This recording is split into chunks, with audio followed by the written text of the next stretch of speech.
So we're here to talk through the Slitherlink turning puzzle by Murat and Tonta. It's a style that's featured in Loop Variety Collection's book that's now available on our site.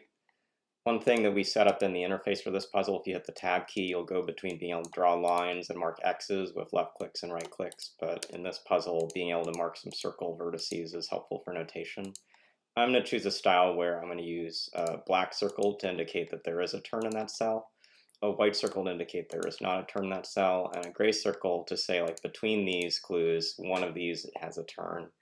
And this is a tracking, if you're familiar with Minesweeper, this is almost where this puzzle style is like a Minesweeper puzzle, a 3-clue and a 1-clue that touch each other. There have to be a lot of turns on the left side of this 3, 2 turns exactly, so there's 1 in the middle and 0 on the right, so that this has a sum of 3, 2 plus 1. This one has a sum of 1 plus 0, which looks correct. And in marking those in, we can mark some other things. For instance, this 0 clue has no turns around it. We've actually put the turn around this 1 clue, so this will propagate out. That leaves exactly 2 spaces for a turn on that 2, which now fills that in and puts in that there's now just this last turn around this 1. We've got options on this space for the turns, but a thing to note is that when you've got a turn on the edge of the grid, it will, while it can go left or go right, in this case on the bottom, it will always come into the grid. And so if this bottom cell is a turn, that means this cell is also a turn, but they both will have edges coming into the grid, which makes the cell that's one further in also a turn cell. So there's no situation where this cannot be a turn. And when you mark that as a turn, these are clearly not turns. We can mark off that with a turn being the first place that a loop is going to be coming in from a given direction, that we have to come in and up from this space, not sort of out to these spaces. Similarly, where this is the first turn in this column, it's going to have to come up. So this turn is going to keep coming up. That means in this case, this turn extends left. We actually don't know if it goes up or down yet, but we can do some of that marking.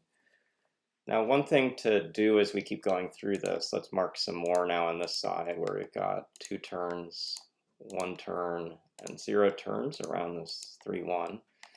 One thing to note as we mark this in is that in any row or column, there's always an even number of turns. And why is that? Well, if you imagine a loop path coming through the section and there's 1 turn, if this just keeps going, it could have an odd number of turns, but to be able to turn in any direction to close out a loop, you always have turns come in even numbers of sets. So we're going to have a situation a few times in this puzzle. I think this bottom, the second row from the bottom is the first instance of this, where we're going to need to get to an even number of black circles marked as the vertices. There are a total of 10 vertices in the row. Right now we've got 5 marked in black and 2 in white, so we need to mark either 1 or 3 of the remaining circles in black. And notice that there will always be at least 1, maybe 2 circles around this 3 clue, but there's no way to get all 3 of these to be turns. To have all 3 be turns, you'd have to have 2 turns around the 1. So we're going to have just 1 turn in this space, and that 1 turn will have to be around the 3. That puts 2 turns above, which will complete the 2.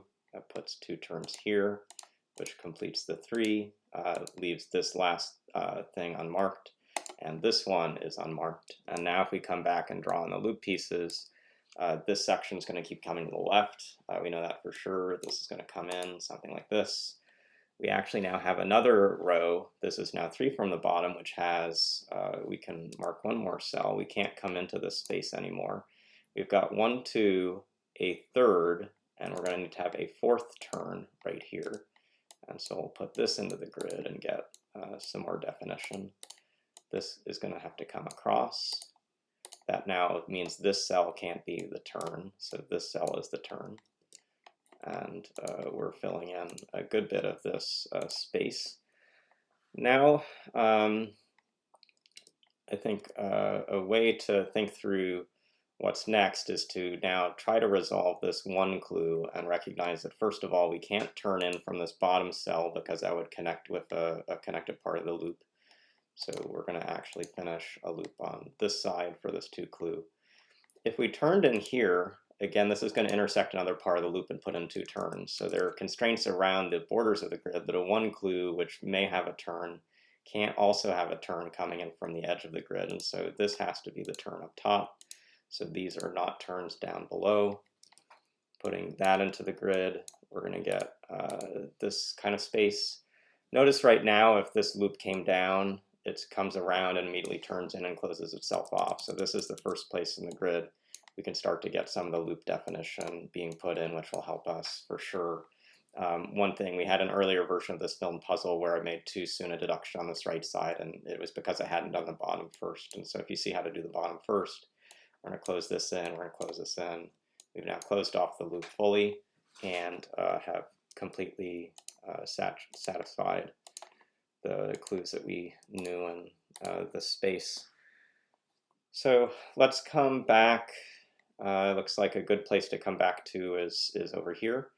And we talked about turns around ones being pretty constraining. We have a case where we certainly can't turn immediately to the left because we'd close off the loop here, but if we turn immediately to the right, we're also going to make two turns exist around this one. So this is going to be coming up this channel. And we also talked before about how one of the things that we do is try to count the number of turns in a column and know that that has to get to be an even number. And so it looks like right now we have a situation where we've got 3 turns in the grid. We could have 1 more, 3 more, or potentially 5 more up top, but the 5 more, which marks everything as a turning vertice, is going to put too many around the 1. So we really have 1 or 3 as the options for the number of turns here. Let's, I think maybe one of the first forcing things is there a turn around this 1? If there's a turn on the left side of this 1, so let's mark that in like this. Then we have 2 more turns to place up top, and that actually looks possible, but this other alternative where there are no turns to the left of the 1 looks much more forcing. And why is that? That actually immediately triggers into this 3, which puts unused cells here, and we now have 1, 2, 3, 4 in the columns, so this has to be marked unused, and we get to where we've got to put 2 turns here, but that violates this clue.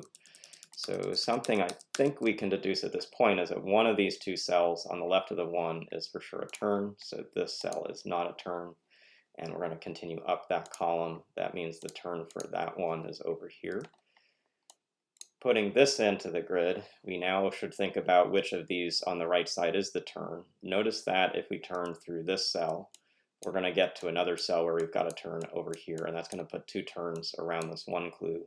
And so that doesn't look any good, so the turn has to come from below, and we can mark that this is not a turn. This will then also not be able to turn because it would collide into the grid. And we get this coming up. We've got 1 turn around these clues, which means there are no turns around these clues. Whichever turn this is, it's going to come over to the left. Notice that it would go all the way from here or from here to here if this continued straight up. So we've got a little bit of that structure. That now puts 2 turns into this column, and we can't put 2 more turns up above, so we can deduce that these are not where the turn happens. That leaves just this cell for the last turn around that 1 clue, and putting that in, we can come straight down.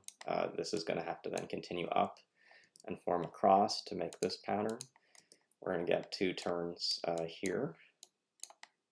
We're just going to have to keep extending so it doesn't close off too soon. We've now got 1, 2, 3, 4, 5, 6. We can only put a 7th in, but we can't have an odd number of turns in a column. So we're going to mark that as unused. That puts in turns around the other 3 clues for the 3. That means the loop comes up, it comes over. This is going to need to have a turn in some direction, but it's going to come to the left, and then if it came up, notice it would put 3 turns around this clue, so it's coming down. That now finishes the 2. This comes to the left. If this came straight down, it would put 2 turns around the 1, so it has to keep coming to the left. It certainly can't come to the top because it would close off too soon. So we're getting this structure in pretty convincingly. We still have to think through how we get satisfaction around a clue like this. And the thing to note is we've got a lot of constraints with the turns themselves. If, for instance, this were a turn, what that means is that the remaining cells around it are not turns, and so we'd have the loop going like this, but we'd also have the loop turning into itself. And so one of the steps, again, in a kind of look-ahead mode, is that where this path wants to keep going, and it actually can't all the way keep going because then there's no turn for up above, we can identify that one of these is a turn.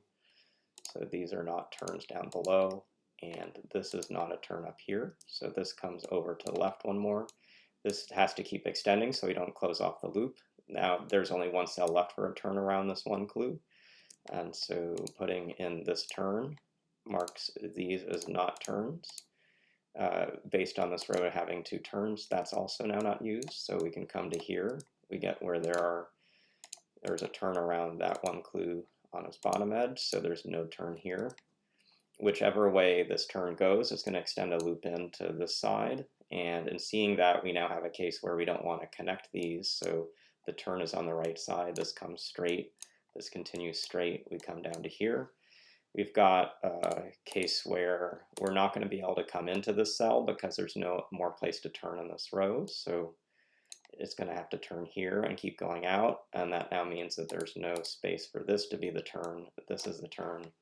And we finished this puzzle. So it's a tricky puzzle, and depending on how you worked through it, I think actually a key earlier step that I didn't do the first time working through this puzzle was to really solve for this bottom section completely. And the counts of turns within a row was a key constraint. We had 5 placed and then had 3 vertices remaining that could take 1 or 3, but the adjoining clues kept it from taking 3 turns. It had exactly 1 turn, which we found to be here. We used similar logic to work up this column. This is on the harder end of Slitherlink turning puzzles, so if this was a bit of a challenge, you'll recognize when you start the Loop Variety Collection book that there are easier puzzles in the set that you can learn more of the tips and tricks to get through this puzzle on. So hope you enjoyed this puzzle. Hope you try out the ebook if you were curious about the loop variety, and we'll see you again soon.